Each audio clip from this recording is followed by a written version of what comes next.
عارفين كام أداة ذكاء صناعي موجودة في الساحة؟ خليك معايا للآخر عشان تعرف.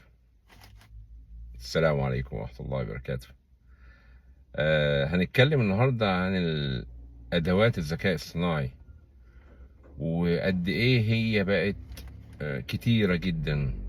هنعرفها من بعض إزاي، إيه أصنافها، بتستخدم في إيه، إزاي بتتكلم مع بعض، لأن كل أداة وليها طبيعة عمل وليها وظيفة معينة انت بتوظفها.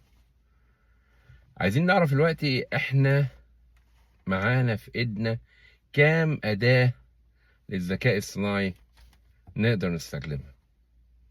انا قلت لكم ان انا هقول لكم على العدد، لكن العدد انتم مش هتستوعبوا التطور بتاعه.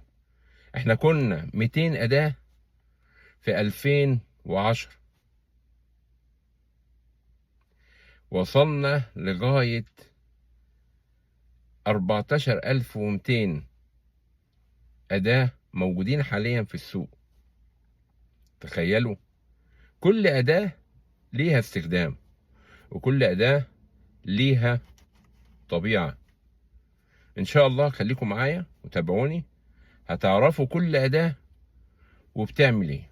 كل يوم إن شاء الله هناخد أداة ونعرف خصائصها ونعرف الكاتيجوري بتاعتها وبتتعامل إزاي مع الأدوات التانية وإزاي تقدر تستفيد بيها.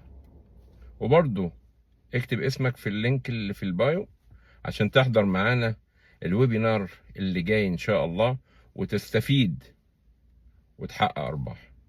شكرا. السلام عليكم ورحمة الله وبركاته.